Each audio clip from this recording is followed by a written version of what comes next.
Sziasztok! Egy új részt mutatunk be nektek. Megmutatnám, hogy miben tudjuk ezeket a motorokat átépíteni, értve az alatt a mechanikát, elektronikát, teljesítményt, etc. etc. etc.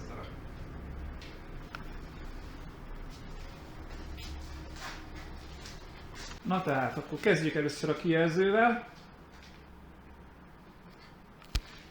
Ez egy androidos strapa telefon, a 4 szoros átmérőjű, azért választottuk, mert hogy vízálló, porálló, mindenféle dolog álló, így hogyha a terepen kapja az ívet, akkor nem nagyon szokott vele probléma lenni.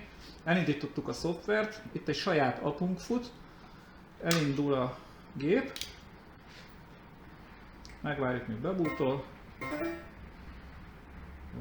magához tért a motor, és összekapcsolódik a kijelző a motorral, illetve a motorvezérlő elektronikával. Itt lehet látni, hogy konnektált. Itt vannak a profilok. Mindegyik profil teljesen áthangolja a motort, tehát mondjuk, hogyha volt módba rakjuk, akkor ez arra jó, hogyha mondjuk elpercelsz a hegyen, vagy siratófalon fölfele, leszállsz róla, húzol egy full gázt, és akkor a motor csak kiegyenlíti a saját súlyát, tehát fölbalagsz vele úgy, hogy nem lesz veszélyes, tehát nem sok kilowatton fogod feltolni a motort, mert hogyha megbotlasz, rárántasz, akkor elég nagy probléma szokott lenni. Így ebben ezt kiküszöböztük ezt a problémát.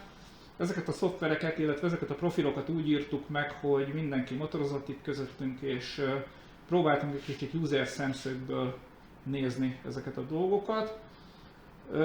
Általában a profiloknak van több funkciójuk, tehát hogyha walkra mondjuk rányomsz még egyszer, akkor reverse módba kapcsol a motor, ami nagyon hasznos lehet, mikor az ember bemegy egy olyan susnyásba, hogy nem tudja kigépészkedni egyszerűen a motort, és akkor nem kell egy keréken visszafordítani, hanem csak simán kitolat vele. Akkor hát a street módja neki, azt gondolom nem kell bemutatni. Ez egy városi mód, itt a hatótávon van a hangsúly, itt korlátozva van a motor 4 kW-ra, 70 km/h, és akkor ebben el lehet menni bevásárolni, etc. etc. Itt a motor elmegy körülbelül 80-90 km-es hatótávot kb. Akkor a harmadik profil az offroad. Itt a motor teljesen áthangolja magát, a nyomaték vektora az teljesen másképp fog működni értelemszerűen, mint a street módban. Itt egy kicsikét a nyomaték az úgy van hangolva, hogy előbb emelkedik, tehát nyomatékra van inkább, mint lóerőre hangolva a motor. Előbb emelkedik a nyomaték, és itt a kanyarokból, szűk kanyarokból kigyorsítás például, vagy hogyha ki kell valahonnan kecmeregni, akkor ez jó szolgálatot tud tenni. Az offroadnak vannak még plusz opciói, tehát hogyha még egyszer megnyomod, akkor van programozva talajmódok, ez mondjuk egy kavicsos mód, itt a nyomaték az úgy emelkedik, hogy lehetőleg a kavicsokon ne csússz el, tehát egy kicsikét el van húzva a nyomatékvektora, akkor, hogyha még egyszer megnyomod, akkor is ha bevennél mondjuk egy homokba, vagy homokbányába, és nagyon elsüllyedne a hátulja, akkor ez a mód segít onnan kikecmeregni. Aztán itt még az extrém módot kell, hogy megemlítsem. Na hát, itt szép lesz, de okos nem. Gyakorlatilag itt kikapcsol a motor mindenféle védelmet. 15-16 kW környéki teljesítmény szabadul az aszfaltra, közel 350-60 Newton környékén a hátsó keréken, tehát ebben nagyon gyorsan odébb lehet állni. Ez arra való, hogy lámpától lámpáig az ember, hogyha gyorsulgat, akkor ezzel gyakorlatilag azt gondolom, hogy nem nagyon lesz ellenfél ebbe a történetbe. A többi része, itt vannak a hőmérsékletek, értelemszerűen a motorhőmérséklet, az ECU-nak a hőmérséklete. A csíknak a színe is számít, tehát hogyha bármilyen veszélyesebb zónába ér bármilyen hőmérséklet, egyrészt visszaveszi a teljesítményt, másodrészt meg a csík az elkezd zöldből pirosra átváltani, hogy felhívja magára így a figyelmet, hogy egy kicsikét hűtsd a motort. Értelemszerűen ez főképp az extrém módra vonatkozik, a többi profilban nehezebb, jóval nehezebb elmelegíteni. Akkor itt értelemszerűen a sebesség van, itt a fordulatszám, a megtett kilométer, amit nem tudsz nullázni, tehát ugyanúgy, mint a kocsiknál, a napi kilométer számláló, amire ha rányomsz, akkor nullázol. Itt fölül meg nagyjából egyértelmű a dolog, tehát az akkumulátornak a töltöttsége, akkor látod, hogy hány volton áll, és a pillanatnyi fogyasztásodat, mikor téped neki, akkor látod, hogy hány ampert fog felvenni maga a vezérlő. A felirat a konnektor, azt értelemszerűen látod, hogy összekonnektált a vezérlő magával a telefonnal, illetve még itt a fordulatszám is adott, tehát látod azt, hogy adott sebessége milyen fordulatod van. Van egy-két apróság még rajta, tehát ki lehet íratni mondjuk az időt, ami azért csináltuk meg így, hogy ne legyen túl zsúfolt a képernyő, tehát ezt el lehet tüntetni, meg vagy a telefonnak a gombjával, a képernyőzáró gombjával, vagy a kikapcsoló gombbal tudod inaktiválni a motort. Tehát, hogyha leveszed róla a kijelzőt, akkor elég csak ezt megnyomni, vagy a képernyőzárat, és akkor az ki fogja kapcsolni a motort. Illetve van rajta egy úgynevezett keyleszgó funkció is, ami szintén bekapcsolható. Hogyha ide rányomok, akkor lehet látni, hogy a térerőt, amivel éppen kommunikál a telefon, figyeli a térerőt, és hogyha leveszed, elviszed, akkor egy x méter után automatikusan lekapcsolja a motort, és ha visszateszed, akkor automatikusan bekapcsolja. Tehát ez egy ilyen, mint a kocsiknál a kulcs nélküli nyitás-zárás funkciója van, ezt is lehet aktiválni, inaktiválni, és körülbelül azt hiszem ennyit, illetve még van egy fontos funkciója, most itt eszembe, tehát hogyha bizonyos feszültség határ alá esik az akkumulátornak a töltöttsége, akkor automatikusan Auto Echo-ba vált, ami azt jelenti, hogy kiírja, hogy Auto Echo, és hogy van még x kilométered, és akkor sipilsz haza, ha nem akarod a hátadon cipelni a motort. Ez megint egy fontos funkció, mert hogy ez figyelmeztet arra, hogy ha elfelejtenéd, hogy nehogy az legyen, hogy tényleg úgy kelljen visszavinned, vagy a hátadon, vagy egy trailer segítségével, és akkor ez így megkönnyíti az embernek az életét. Na, ennyit nagyjából a kijelzőről. Nézzük a többi részét, amitől ez a motor jobb, mint egy gyári. Mondjuk kezdjük az legelejétől. Hát itt mindjárt lehet látni, hogy a fék az egy jóval komolyabb darab rajta, mivel hogy ez a motor képes akár 90-100 km/h sebességre is. Nyilván nem baj, hogyha az ember meg tud állni. Ezért egy ide ritka fék van rajta, ez egy Hope Moto TI 6-os, ami azt jelenti, hogy egy 6 dugattyús, titán dugós féket raktunk rá. Ezzel már azért acélosabb a fékerő, illetve egy 220 mm-es társát, amivel hosszabb, intenzívebb fékezéseknél nem melegszik el, illetve nem égeti el magát a tárcsát. Egy Manuti Dorado villát választottunk, egy upside down villát rá, mert ennek sokkal finomabb a mozgása, mint a gyárié. Tehát nincsen probléma a DRM-mel se, csak az korlátozottan alkalmas különböző dolgoknak a megtételére a terepen. Az egy kicsikét nem annyira bírja a nyíróerő hatásokat, és azért ezt cseréltük. Akkor folytassuk a vezérlővel. A vezérlő ez egy egyedi darab, amit a céggel közösen építettünk, hogy úgy mondjam. Nekünk a mi részünk ebbe az, hogy csináltunk egy teljesen speciális kommunikációs csatornát a vezérlő, illetve a kijelző között, illetve ez alatt egy spéci Bluetooth modult és egy külön protokollt, amin keresztül ezek kommunikálnak, mert hogy nagyon lényeges az, hogy mivel a telefonnal vagy a kijelzővel beleírunk a vezérlőbe, és ott nem lehet semmiféle hiba, mert hogy az veszélyes lenne, úgyhogy kénytelenek voltunk egy saját protokollt kifejleszteni ehhez. Mi terveztük a vezérlő házát is, egy több alumíniumból marjuk az egészet, ami egyrészt illeszkedik a motornak a formájához, másrészt nem lóg ki a motor vázából, amit fontosnak tartok, mert szerintem a funkcionalitás és az esztétika az kéz a kézbe jár, és akkor így legalább nem néz ki úgy, mint egy terhes kenguru. Tehát mert a többinek, amikor ideje rá vannak aggatva a dolgok, az személy szerint nekem az annyira nem tetszik. Akkor a vezérlő alatt van a motorvédő burkolat, ami szintén egy több alumíniumból készül.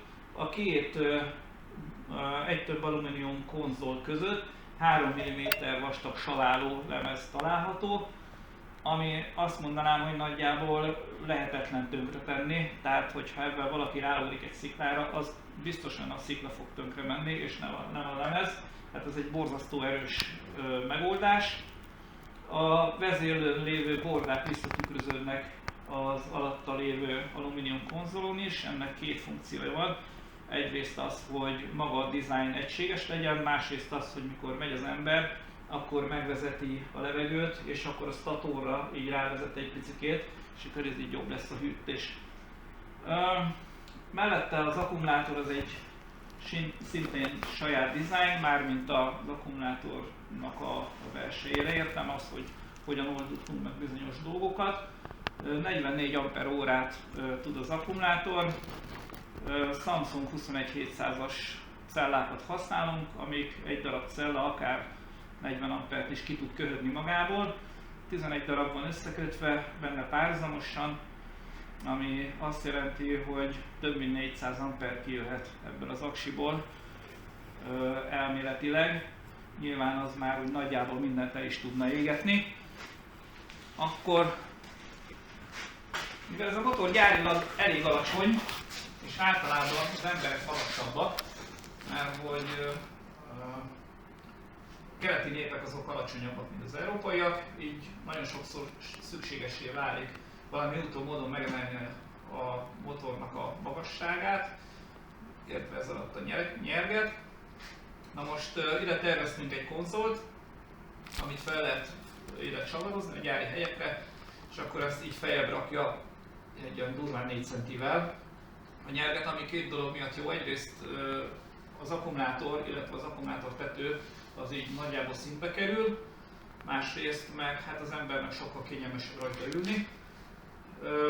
3D nyomtatjuk a burkolatokat, ez különböző színekben értelemszerűen elérhető. Na most ez így igazodik a motornak a stílusához, illetve a dizájnjához, és ez így egyszerűbbé teszi azt, hogy jól is nézzen ki a motor, meg jó is legyen. Na most, hogyha az ember terepen van, akkor legtöbbször áll a motoron, értelemszerűen, azért, hogy ezt minél stabilabban tegye, abban nem baj, hogyha le van engedve egy kicsikét még maga a lábtartó, ehhez is csináltunk egy ilyen kis konzolt. Ez lejjebb teszi szintén egy olyan 3-3,5 centivel körülbelül az embernek a lábát, ami körülbelül színben van a motornak a legalsó pontjával, ennek a legalsó pontja. Tehát ez így jól tud működni. Mikor rajta áll az ember, akkor ebben sokkal stabilabban terelgeti az ösvényeken. Még értelemszerűen a súlypontja is lejjebb kerül valamivel.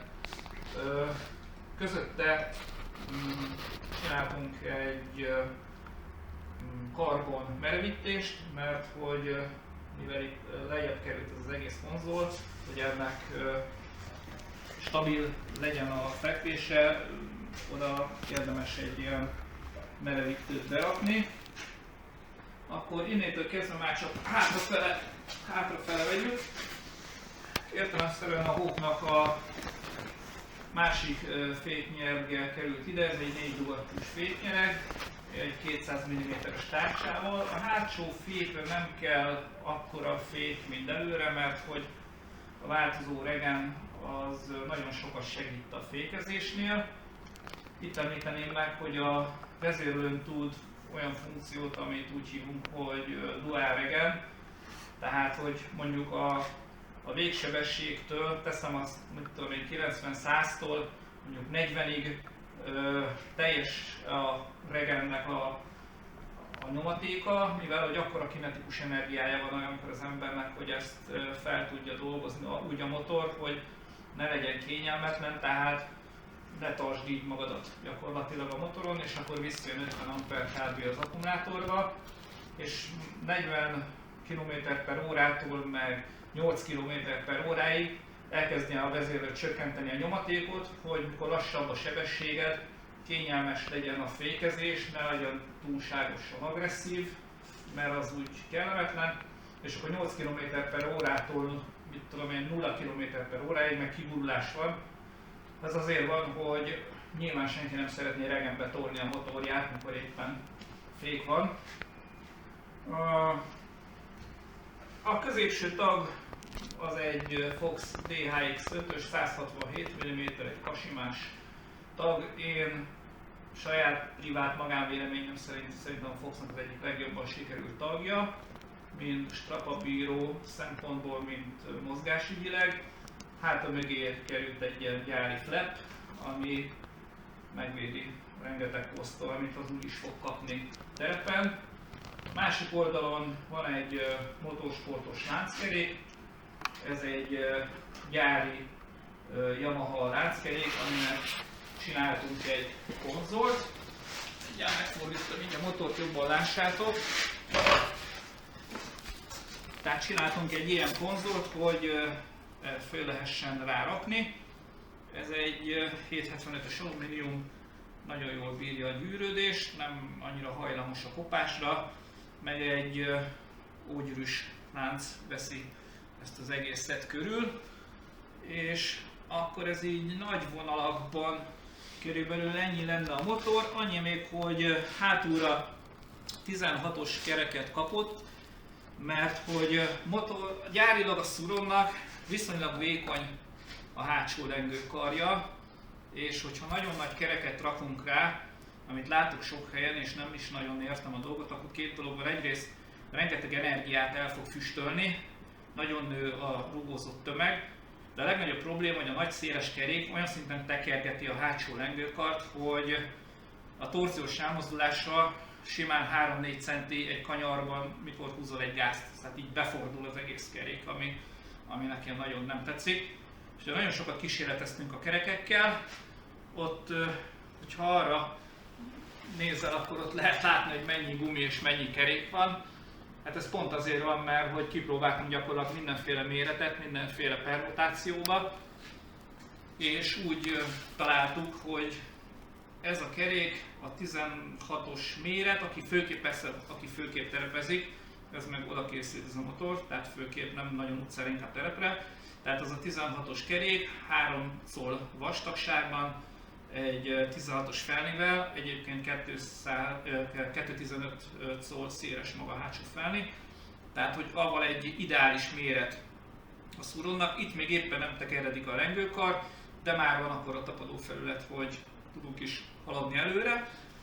Ennek egyetlen egy dolgot kell még ehhez hozzátenni, hogy kijöjjön a matek, mert nyilván a 16-os kerék az kisebb, így a geometria az más lesz, mivel hogy a motornak a segge az lejjebb kerül, és ehhez raktunk mi egy olyan linket, tehát itt a forgópontnál, aminek meredekebb a szöge, és akkor ez itt kompenzálja a hátsó 16-os keréknek a kisebbségét, tehát ebben a linkkel körülbelül beáll a geometria ugyanarra, mint hogyha gyári 19-es kerék lenne rajta.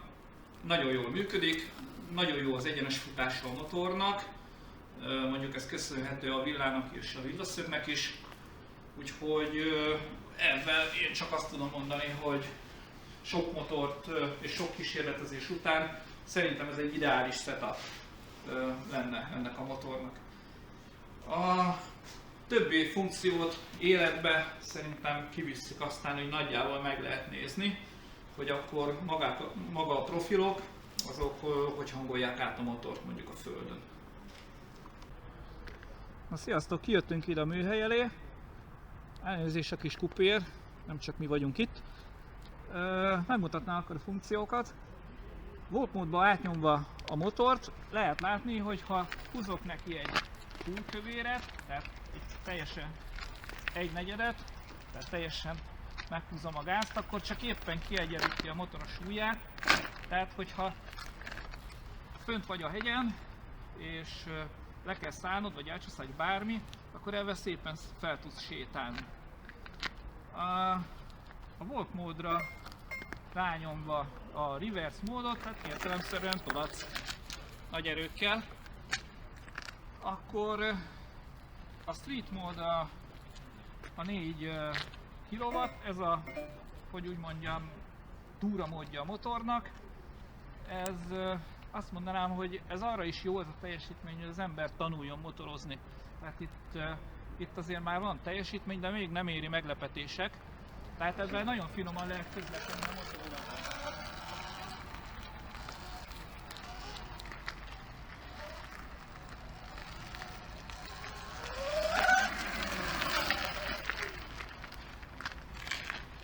Itt nagy csodák nincsenek, annyira nem kapor el a gép, ahhoz pont elég ez a teljesítmény. Na most, hogyha átnyomjuk offroadba, itt már lehetnek meglepetések, úgyhogy nem árt, hogyha az ember először gyakorol egy kicsikét a kisebb profilokon, és utána kezdi ezt a módot használni. Itt már azért halad valamilyen szinten a gép.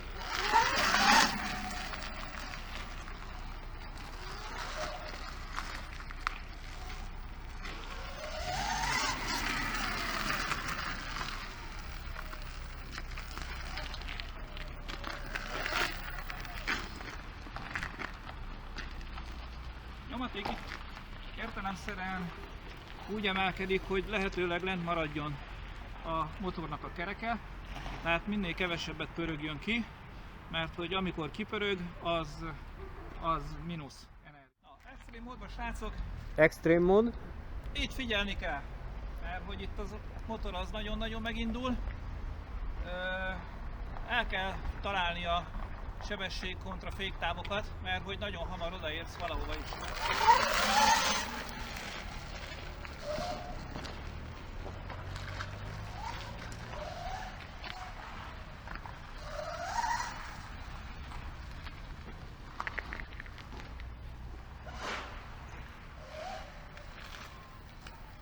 Gyere ide majd ki!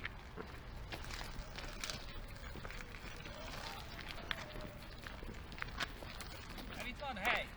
Jó, Tehát oda előre meg hátra. kellene csúszok. És akkor Oké.